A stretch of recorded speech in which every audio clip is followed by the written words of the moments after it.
Hey everybody, it's Bust with Battles with Bust number 533, and today we're doing battle with Elder Dragon Yordles. And so, as I was scrolling through some of the decks that I actually liked this season, one of the things that really kind of popped up and came into mind was the Kale Teemo deck. Kale Teemo looks to use the Yordles package to get a bunch of width and a bunch of stat boosted Yordles on the board, and then come in and finish off the game with the Xolaani. And so, one of the big things with that deck is it's playing Targon, right? Targon is not particularly good. I do actually like Kale within this format, given that the most of the Morgana based decks don't have a particularly strong way to deal with that gigantic quick attacker, and if they do, you've still got the stat boosts off of the unit. But at the end of the day, the real reason you're playing Targon is not for Kale, it's not for Pale Cascade, it's not for whatever the Morgana stun thing is, it's for Xolaani. And so as you start to look at the price of Xolaani, the cost of that 7 mana price tag, you can immediately just say, oh cool, that could be an Elder Dragon card, right? And once we have that in mind, maybe we do look to push this Kale package out of the deck, and then look to come in and use the kit that you can get from the Elder Dragon. And so that's the kind of like key aspects that we're looking at with the deck today. Up at the top end and the big yellow portion of the deck, it has the pretty straightforward Yordles package that you would see out of this style of deck, with the Yordle Explorer, Paparo the Great, and Yordle Captain here to boost the stats of all of our Yordles. We get a little bit of unit generation out of both the Bandle City Mayor and the Paparo, and then the Bandle Commando fitting a lot of the synergies, being a Yordle, generating a multi-faction unit that can then be played for free, and really helps us come in and control the entirety of the board. But the things that we do get as we've moved into the Elder Dragon package, we have a kind of non-standard collection of units that we're playing beyond the Xolaani. We're playing Genevieve in place of Saiyan Thousand-Tailed, and the reason for this is I don't feel like we really need the card draw. And so the way a lot of these games are going to go, we're either just going to win the game on turn 8 or turn 9, and if it starts pushing into turn 10, 11, and 12, we're going to lose anyways. And so I don't feel like the card draw is that important, especially as we're within a deck that has Conchologist and Bandle City Mayor and Paparo coming out here and drawing cards. We typically don't have too much trouble actually having enough stuff to do. But on the flip side, Genevieve is an extremely powerful unit. Both of the cards mentioned give the +1/+1 to the board, but Genevieve having Challenger Scout lets you do stuff like challenge down a Morgana with attack number 1 and then attack again. Or if you do manage to spike Deathless on Genevieve, you can take her, trade her into something, she'll Deathless back. She's going to be stunned at that point, so she can't attack again, but she does deliver that +1/+1 to the entirety of your team again, giving all of your units +2/+2. And so there are quite a few interesting synergies that come out of that. Up next, we're playing Windsinger. This is a very tempo-oriented play. We aren't really looking in this 6-drop space to be adding in a bunch of value. We want to be adding in a bunch of game enders. And so the Windsinger really helps in that aspect, bouncing your opponent's expensive play, helping us open up these boards to where we can attack and get all of our units through. Last but not least, in that 6-cost space, we have 1 copy of Alpha Wildclaw, just another big, overwhelming style of attacker that fits in nicely curving with Xolaani, right? We can play the Wildclaw on 6, Xolaani on 7, and then attack with a bunch of big units. Speaking to the big unit that we're trying to attack with here, Xolaani gets a lot of interesting stuff out of this deck, right? We're used to Xolaani getting boosted off of all of the Yordles, but we do have a handful of ways to push the boosts onto our other units. Our units based off the Elder Dragon, our 6-cost units, anytime they pick up a +1/+1 boon, they're going to be able to boost the Xolaani. But the interesting boon with Xolaani is the Deathless one. His +2/+2 for each ally that died with increased power works on the Deathless comeback. And so if you attack with Xolaani, your opponent deals damage to it, they cast a bunch of burn and get the kill, he's going to come back as being like a 14/13 or something, right? He only loses 1 point of health as he dies and comes back to Deathless, because this +2/+2 remembers, happens on summon, whatever the technical term here is. He's big on both ends. And so it does help us develop on these boards and give us a little bit of a safety net to where if we're, say, playing against Mordekaiser Morgana, we play Xolaani on our opponent's turn. they vengeance the Xolaani. It's got to come right back and be able to attack on the next turn, assuming they cast the vengeance before after the Deathless hits. Otherwise, a fairly straightforward collection of removal. The pie tosses are still very effective in this format. Heroic Refrain works nicely with these go wide style of decks to where we have pretty much multiple targets every single time, and then the singular copy of Condense in a deck that just has a ton of targets for it, whether or not that's hitting a Genevieve or a Windsinger, as the big plays are coming up to a Conchologist or a Bandle City Mayor for value. There's just plenty of things to actually come in and hit with this Condense. And so that's it. That's the deck. That's what we're doing battle with today. But before the battles begin, we got to come out and pay that pay-to-win price. And today, hitting up the Bandle Tellstones. It's the last one in the deck. Everything in here is already premium, I think, except for the Elder Dragon. The Elder Dragon hasn't been hit, but even Xolaani already caught that premium treatment. Gnar and Teemo, of course, looking good. And so, good stuff. Let's head on into battle with the Xolaani Elder Dragon. So yeah, it's interesting. I'm curious to see if this isn't something that potentially pops up for the Open here in under a week now. It's just very interesting to me in the sense that I don't think you really want to bring Morgana Elder Dragon to the Open because it just gets banned, right? And the Elder Dragon and Morgana separately are both extremely viable and competitively strong. And it's just like if you get them both banned out in one fell swoop, it kind of sucks. I have to feel like, given the massive win rates of the Elder Dragon Morgana decks these days, like there's just not a lineup that can beat it. And so like, I guess if you really want to bring like Lurk, I think Lurk is one of the few decks that has a positive matchup against the Elder Dragon Morgana. But outside of that kind of nonsense, I don't think it's really going to be something you want to do. All right, interesting stuff here. I'm not quite ready to just trade out this Yordle Squire for the Forsaken Bakai. I think that we can do a little bit better. I'm not necessarily thinking we're going to pie toss here. I think we can definitely do better than pie tossing this turn, but we'll wait and see. The thing that gets me kind of interested with the pie toss is being able to take down a Husk. So if he wants to drop a, say, Domination next turn to play Evelynn on turn 4, we have the means to take that Husk off of the board, and then the same thing applies to Hate Spike. So if he wants to try and Hate Spike off of the Forsaken Bakai, we get this opportunity to we get the opportunity for a takedown there.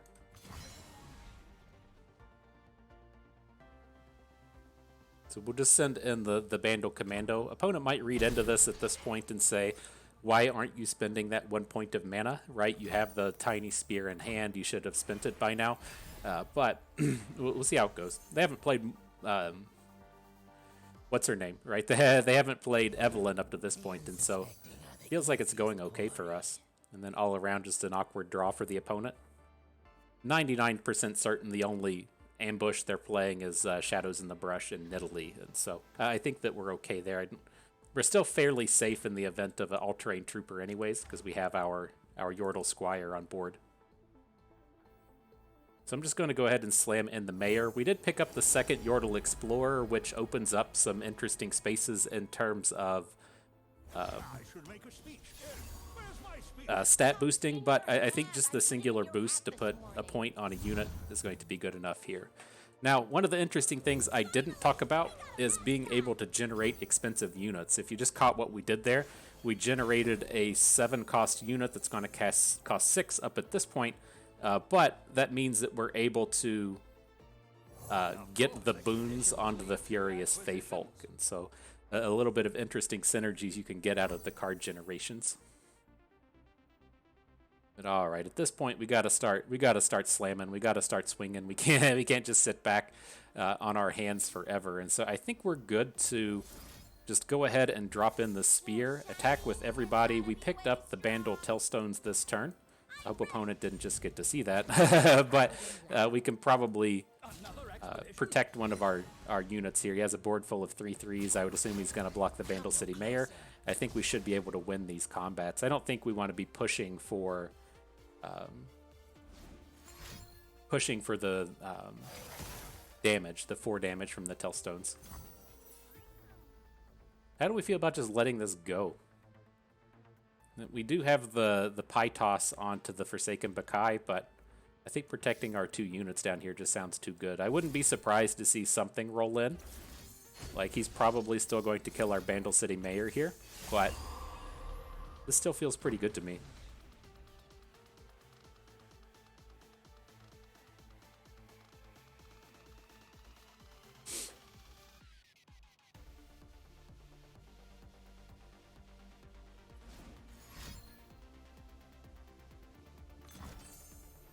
Eight spike, sure. It's like the Shurima combat tricks all suck. I don't think we have to worry about too much happening. He already played the 1 Prowl. Ooh. Elusive coming in off of the Fading Husk. But very important thing here, he didn't take down the Bandle City Mayor, so we should be able to play this Furious Feyfolk next turn. And just get him down on the cheap, then play Genevieve 2 turns from now. Have that 1 mana left over for a pie toss. Don't care. Aw, do care, but he's not going after the Bandle City Mayor again. I appreciate that. I appreciate that. Furious Feyfolk time. So what do we pick up out of this one? Challenger is pretty strong on our quick attack unit out here. I don't think we need to go for the impact at this point. So he's not going to get the impact 4 thing, though. This is a bit of a bummer, right? This is an on-summon ability. It's not a, you know, whenever the mood strikes you kind of ability. So, still pretty strong having the 5/4 quick attack Challenger, though. Alright, and then Genevieve, we can pick up Deathless. It should be a safe hook as it is, sending Genevieve into the Shadow in the Brush. Pretty certain that it's an Avenging Vastaya. Okay. So no Deathless for the Genevieve. A little bit of Frown Town there, but took some mana to do that. That doesn't feel terrible. So I'm just going to take the safe one onto this Overwhelm Husk. It would feel, you know, a bit of a bummer to hook Genevieve into the Avenging Vastaya, then him have a Hate Spike or something. So I think that we'll stay away from that. Then everybody's a safe attack here. You can block the Bandle City Mayor with Salter, but not have enough for a kill. Take a load off.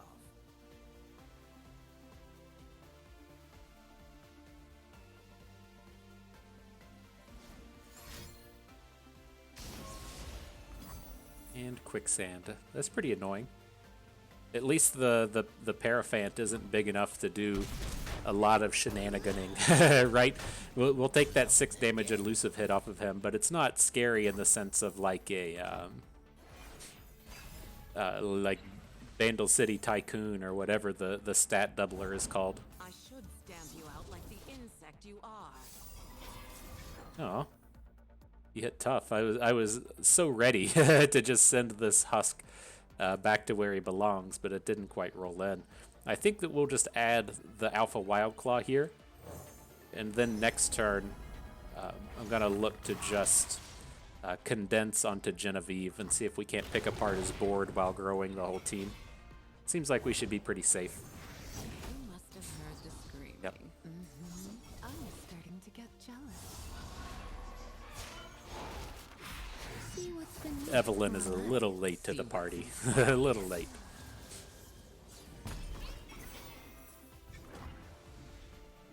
Mortality is madness. Cool. I like it. scream for So I'm pretty certain that's safe. Condensing the Genevieve. time. Just opening doesn't seem necessary. Good as that Elder Dragon. He'll still get cheapened up off of this condense. Right? My strength is yours. Right.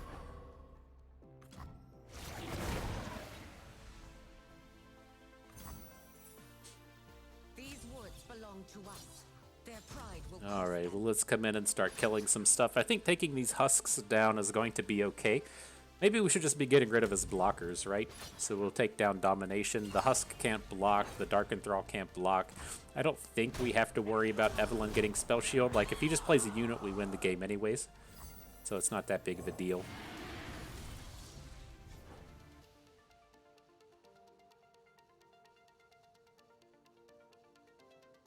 I think we're there. I think we did it. Let's just stop the video now. We got to cast Genevieve. We got to cast Alpha Wildclaw. We got to cast the big dragon. I don't know if you can do any better. All right, Quicksand, sure.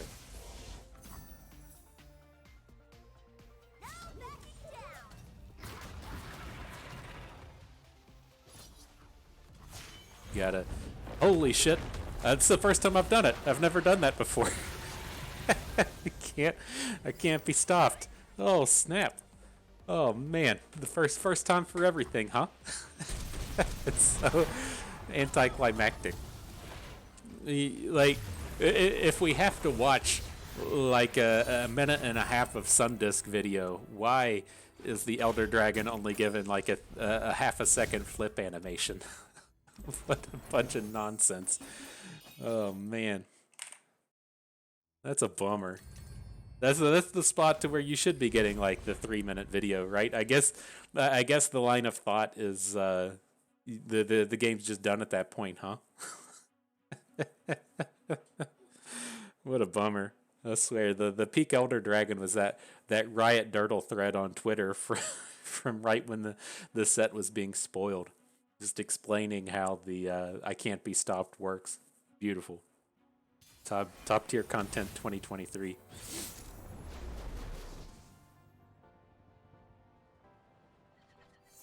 Alright though, into the next one, up against Teemo Caitlyn. I want something in the early game to try and answer a Teemo. Whether or not that's our own Teemo, or a Pytos, or a the 2-mana elusive Yordle thing. I want something to put down in the early game to try and stop a Teemo. And we picked up the Pytos, so go us, we did it. Now, I'm going to hold on to the Yordle Squire. We got a bit of time to go here. And I want to just go ahead and pick up the stat boosts with it. It's a very easy unit to kind of shut down as a 2-1. If the opponent adds in Caitlyn, if the opponent adds in Puffcat Peddler, like just a lot of units that get very easy shutdowns on the Yordle Squire. So I think we're happy to take the unit boost.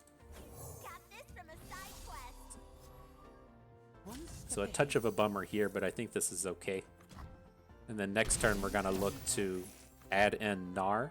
We'll play the Tiny Spear onto Yordle Explorer, and then look to send a stronger attack into Caitlyn.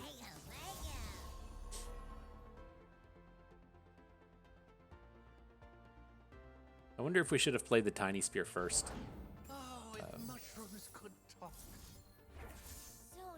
Alright, if he's going to kill the Yordle with something, we want to get those boosts onto Xolaani down the road. Now, this was an intentional no attack with the Yordle Explorer. I know that it looks like we gave him the boost and then just didn't do anything. You're correct in that. We did play him and then not do anything. But if he does get popped by a burn spell or something, I want to get that stat onto Xolaani.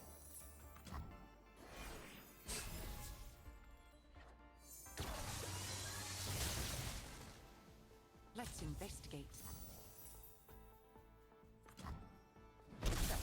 You know, look how big these conchologists are gonna be. We're gonna have to come in and fade some of these flash bombs that have been hitting, but we're starting to be okay.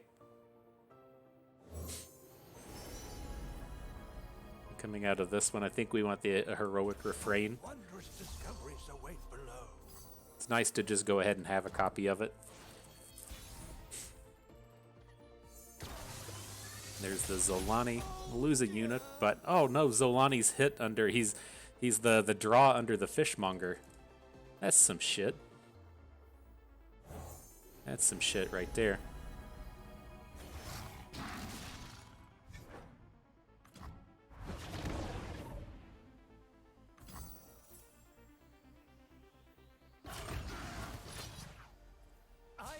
in the right place. Alright, all these units are probably good enough at this point. If he's gonna play like another Flash Freeze onto Alpha Wildclaw, I think it's okay. You know, we can still partially fight through this. We want to just deal the 10 though. This is a bunch of Mystic Shots. I kind of liked playing the Heroic Refrain onto the Yordle Explorer since it's going to count towards Xolaani, but then also take Caitlyn to 1. It's going to be kind of challenging for Caitlyn to flip on this next turn. What are we at? Like 13 traps? I don't think she's going to flip.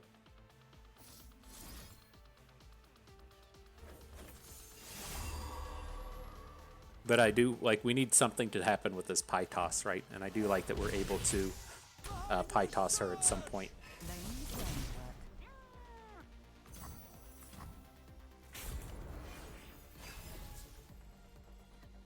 Can we survive it? Holy shit, 4? Are you serious?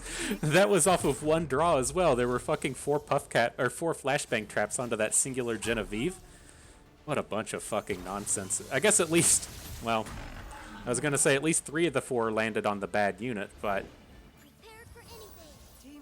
that's bullshit. That's some bullshit.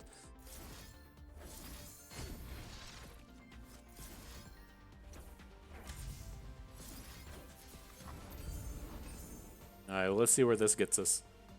We're gonna get trucked by the fishmonger Puffcat peddler. There's nothing we can do about that, but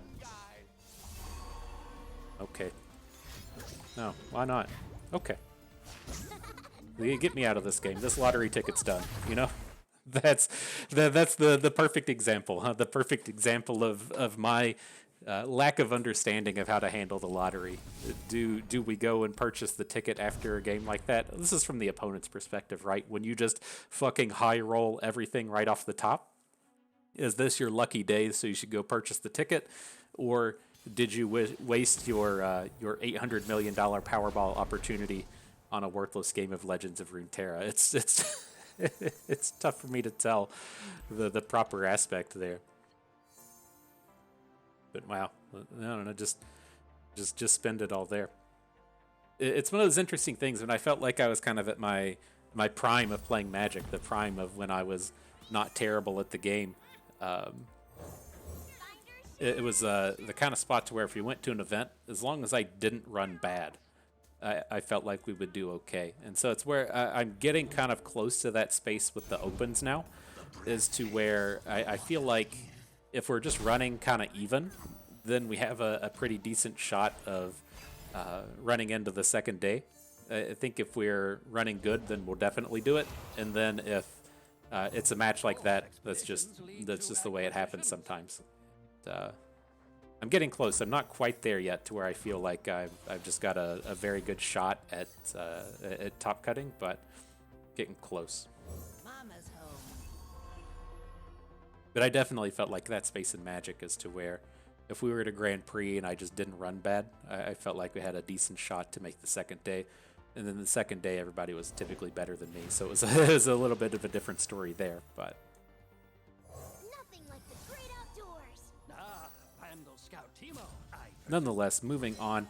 Nothing too crazy here. I'm not going to like really slam into this board. This doesn't feel like the kind of time to where it's worthwhile attacking into these ceaseless sentries. He's just going to fill out and block our units for eternity here. And so I think it's okay to just hold back with our ground-based units. Now, what are we going to do with this Inquisitor? He's going to get a good hook onto somebody.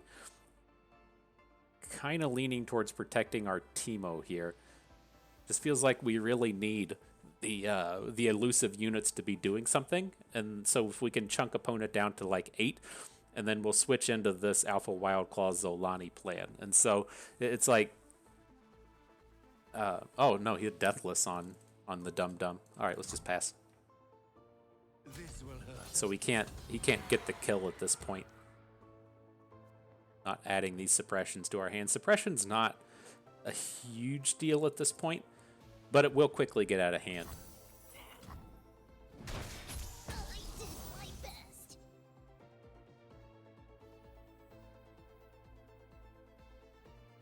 Do we even want to bother with Conchologist? I don't think so. Let's just play the suppression and call it a day.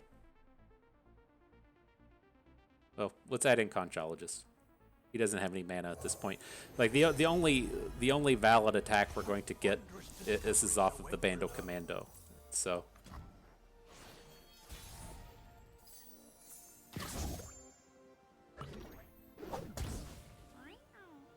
On it and on 'em.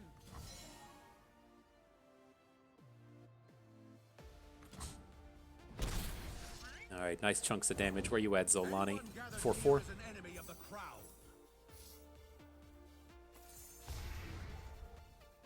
So I do want to get rid of that. I like hanging on to the 1 mana we'll have to be able to pie toss something. So if he wants to play a hate spike off of one of his 1 health units, we have a chance. I'd suspect he'll probably just hate spike off Legion of the Severed, but I like having the chance to do so. Exploration and Now we'll add in the Yordle Explorer. I want to keep upping these stats for our Xolaani. Let Xolaani continue to grow out here.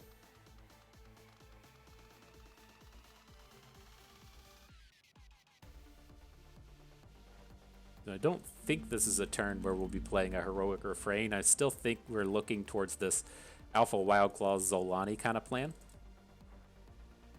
We'll have to see.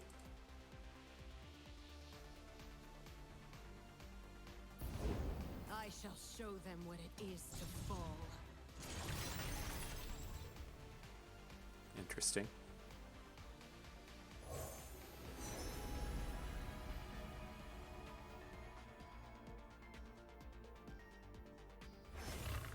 Just gonna go with the stats. I don't feel like hooking any of these units is particularly important.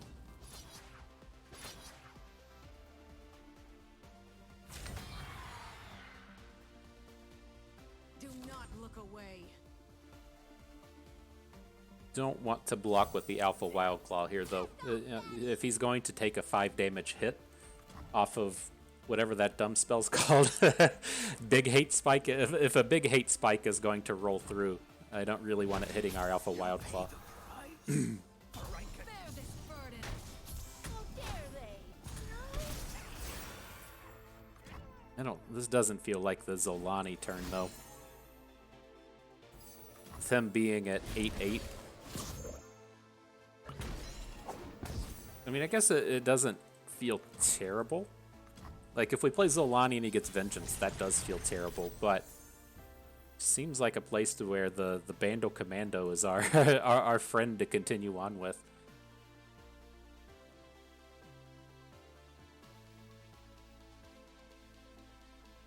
Where you at?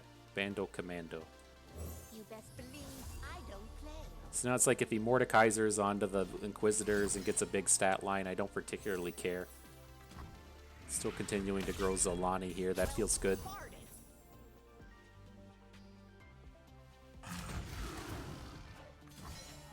Pain must be felt. Is done with Morgana. Let's just have a second one in hand. Seemed like he was being fairly aggressive with it on the previous turn. And then he just absolutely does not have a Mordekaiser, right? That's what it feels like.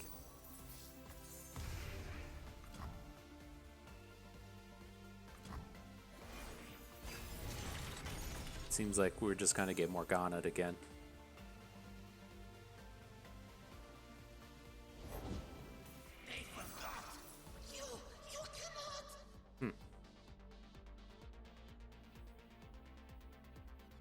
animal handling is not my So weird.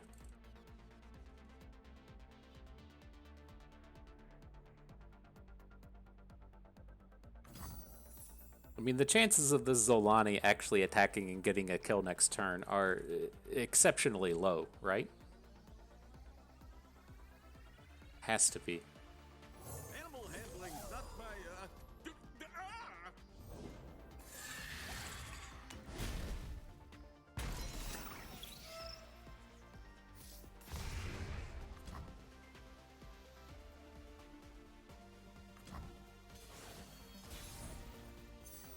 My concern with this game is that like we're just gonna get killed by Tarash, right? We're gonna make this attack, we're gonna full clear the board, and then he's just gonna play Tarash. It's just I don't know. He hasn't played a Vengeance up to this point. It just doesn't seem like we can add Xolaani. Acquisitions commence. Deep breath now. Look upon me. You know, we should have maybe tiny speared the Wild Claw. Here comes the first Vengeance, though, right?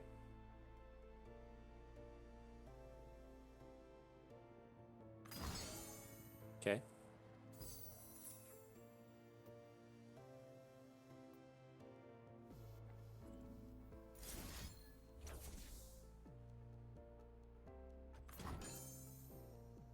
Seems reasonable. We can let this stuff die. We're going to refill the board pretty easy.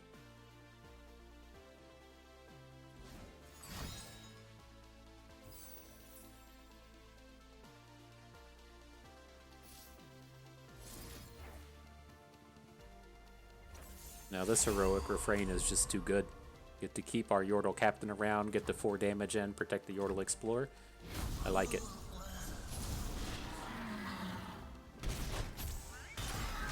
How do we feel about Overwhelm? I think it's okay. Like an overwhelming Mordekaiser doesn't seem that scary.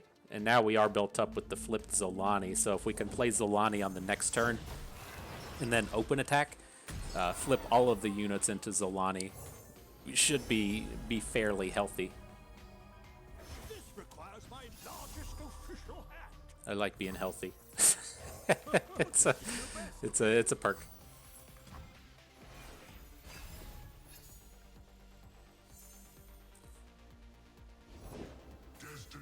There's the Mordekaiser. So we got to feel pretty safe about Xolaani at this point, right? I think we're going to be able to get this big Xolaani open attack in next turn. So let's lead with the Outcat. So if he does something to kill off the Bandle City Mayor, then we know that we still get the stat points. And then I think we're good. I think we're good.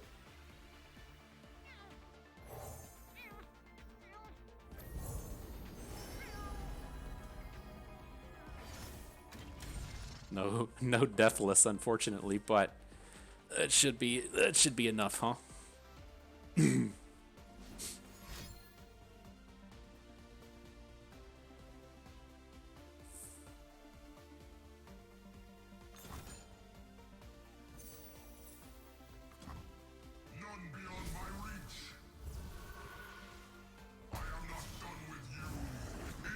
So we're gonna lose 2 units, and then we'll get to refill 1. Is that accurate? Retreating bravely. We only have the mana to add in the 1 Vandal Commando. He's gonna get hook kills with Mordekaiser and friends.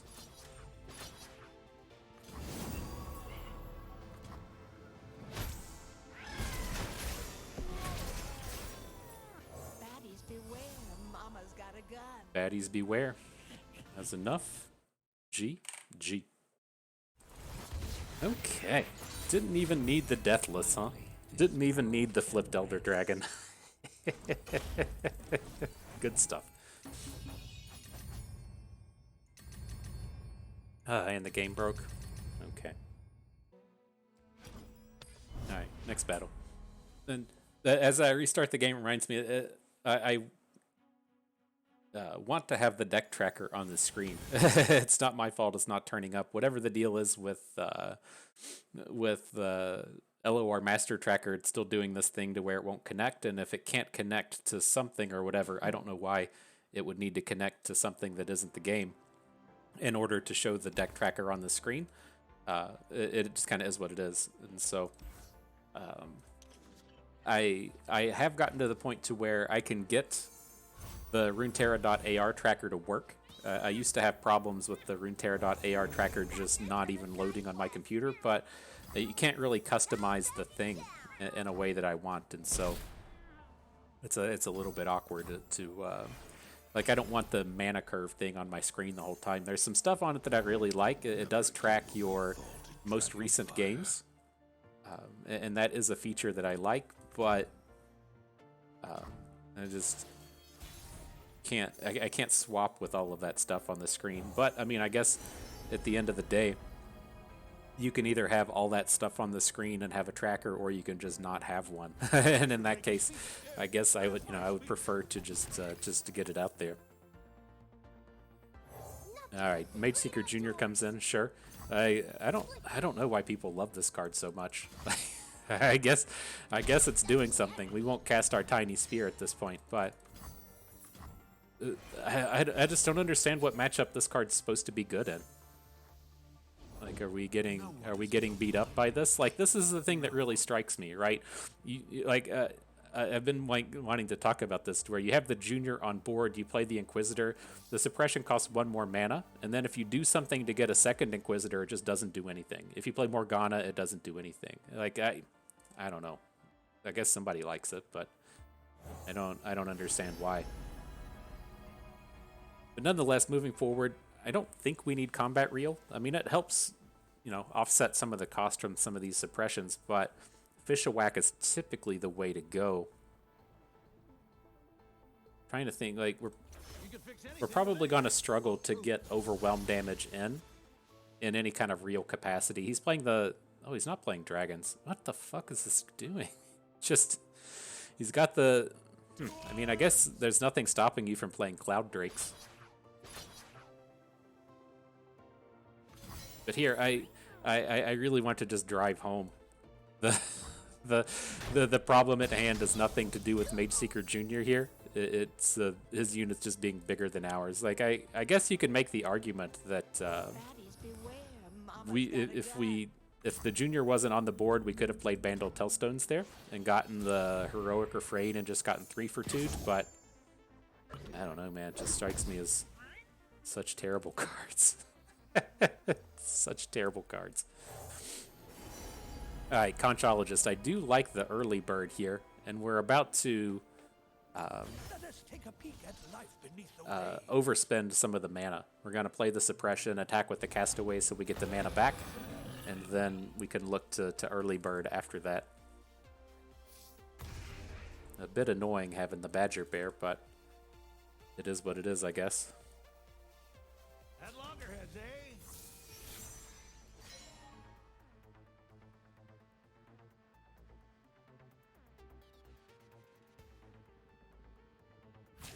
We are losing this point of mana, though. The Mage Seeker Jr.'s expensiving up our early bird.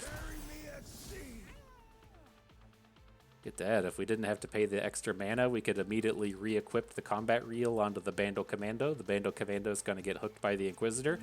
I guess we've straight just lost the game to this Mage Seeker Jr. Oh man, who am I convincing? Who am I convincing?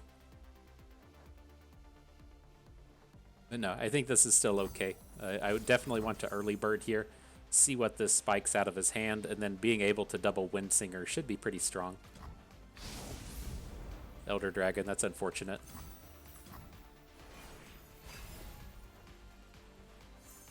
Now he's just going to drop a 6, right? You'd ideally be able to get their real card and not the one that they just can't play throughout the course of the game.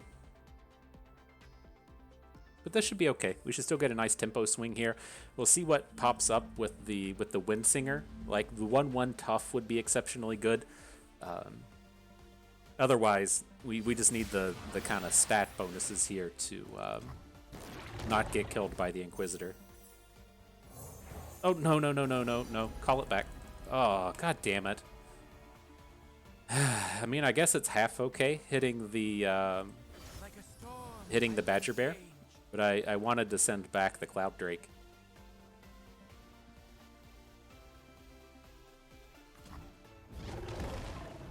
Damn.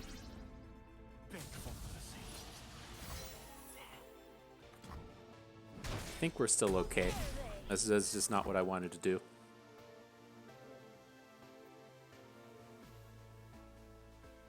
So on this next turn, I'm going to lead out with the Combat Reel. I want to Combat Reel our Windsinger, see if he plays the Badger Bear, and then we can send the Badger Bear back and see if he replays it. Like, it doesn't leave us in a spot to where it's completely answered, but it's, if he has to spend the entirety of his turn dealing with loyal Badger Bears, I think that's a bit of a win for us.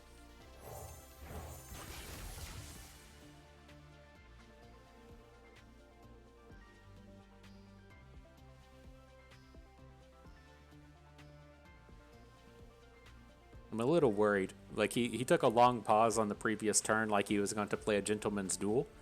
And getting our Windsinger Gentleman's Dueled by a Cloud Drake would just end the game. Now, as it stands, if he had the Gentleman's Duel on the previous turn and then just didn't play it, we're kind of just losing in that spot anyways, right? If he has the Gentleman's Duel on that previous turn to kill Windsinger, we're just kind of dead anyways.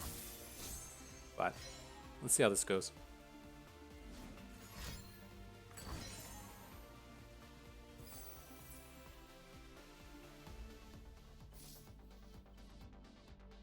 Okay, we just have to let that happen. Like, if we're gonna be real, the only way that we're ever gonna win this game is with Xolaani, and so that's what we need to build towards. He just has too much board at this point. You were wild too once, remember?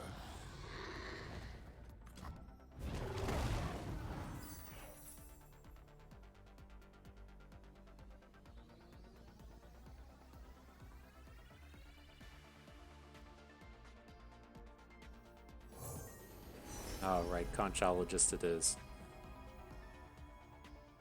What wondrous discoveries await below?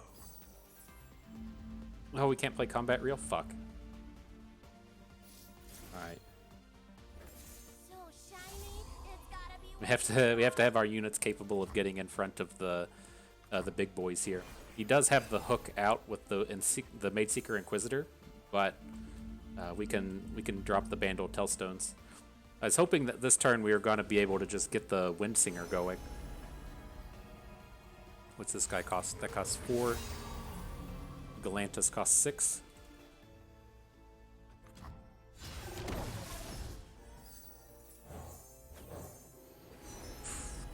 Probably still too far behind. He hit Challenger out here? No, he's going for Impacts. Hope is on the wind.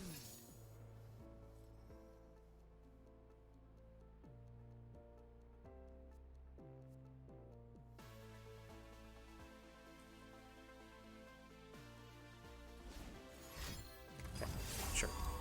All right, GG. On to the next one. Got Maidseeker Junior. It's wild to me.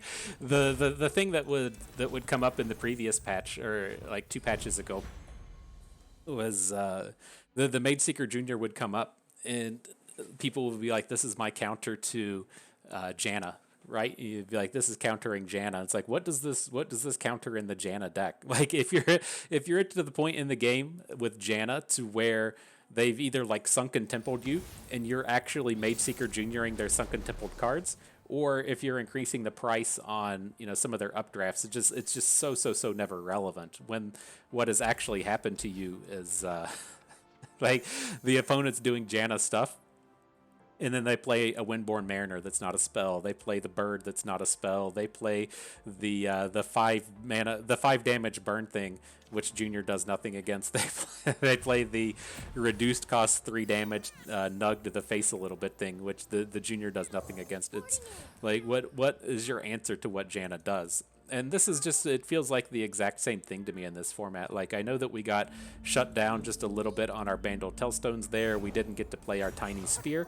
But, like, as you're playing that deck, what is your, like, realistic thing that you're trying to shut down with what the Maidseeker Junior does? Is, like, adding the 1 cost on your suppression really worth playing, like, a terrible landmark?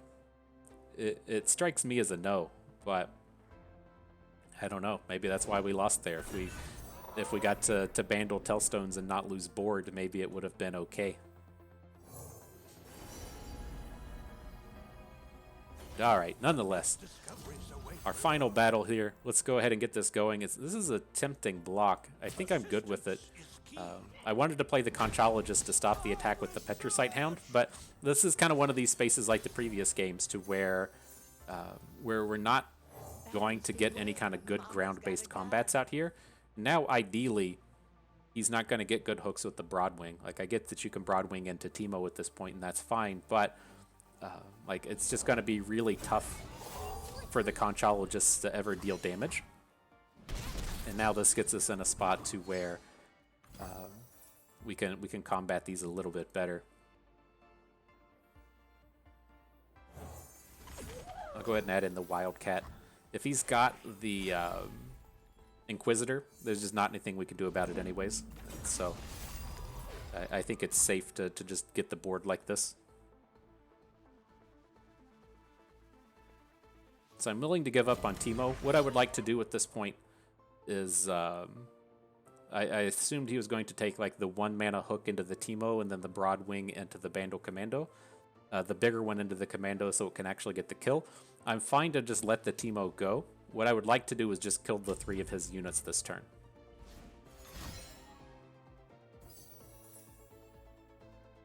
Brings in the suppression thing. That's gonna stop us.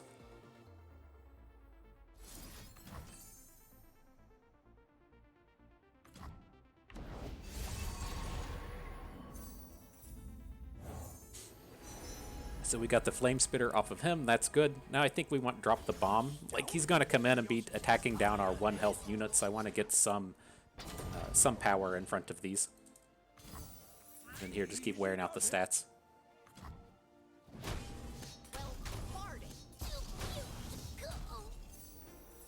These are tough. Not having the unit boosts is what's the real pain point for us.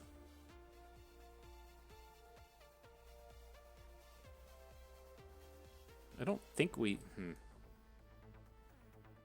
Yordle Explorer is still good. Alright, let's add it in. Of course, its own reward. Here's what this game's going to come down to. 100% certain of what's about to happen here. He's going to play some random 6th cost card next turn. Doesn't matter what it is. He's going to play a 6th cost card. If he does manage to come in and spike on the heal, then we're going to lose. And if he doesn't have the spike, then we're in... Or if he doesn't hit the heal, then we're going to be in pretty decent shape. Right? Because we played the discard your cheapest cost card thing, and he discarded a 6-drop. And so he has to have other 6-drops in his hand. If the cheapest card he discarded was a 6, he has a 6 here. But, like, that's it, right? The dragon is not particularly strong here. Like, that's what we made him discard. Saying Thousand-Tailed is annoying, giving the boost on the Petricite Broadwings that makes them big enough to take down a Yordle Explorer, but at the end of the day, it's the heal. He didn't spike it.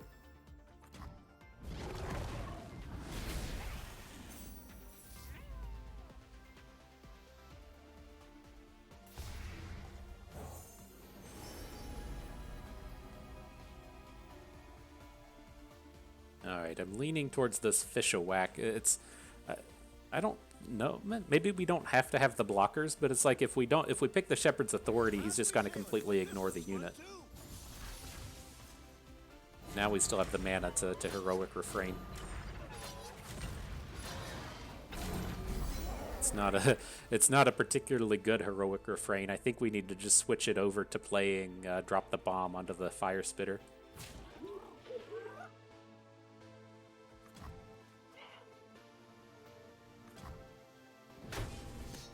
If he's got Shield of Durand to fight through this, I think it's okay. Let's find out.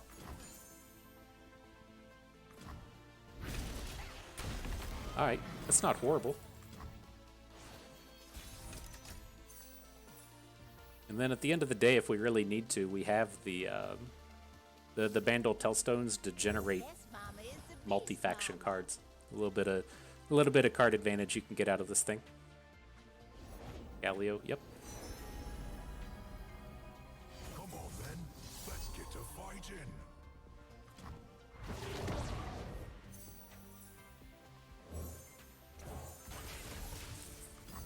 Let's cook 'em. Alright, let's cook them. Not bad, not bad.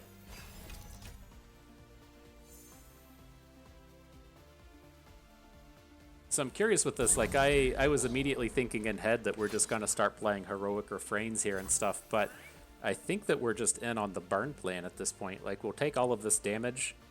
Let's go ahead and block. I don't really want the Galio to flip. So we'll take the block here. I've got to add in Teemo. Ideally, after Teemo, we'll be able to Wind Singer back whatever dumb unit he plays this turn. And then next turn, we should hopefully have an open attack for a kill.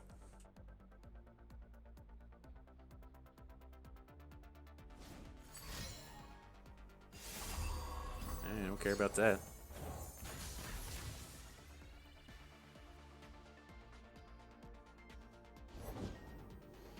He's got a wind singer. We've got a wind singer. Everybody's got one.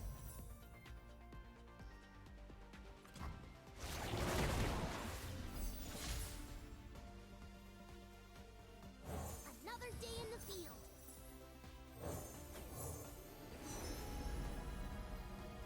The forest hides friend and All right, so he's gonna need a. He's got one card in hand, and he needs that one card to be a strike. The Gentleman's Duel. They'll never know what hit 'em. Combat damage. GG. For everyone. All right. Not a bad set of games. Victory has been unlocked. Positive win rate, even with that lottery ticket of a game there in the middle.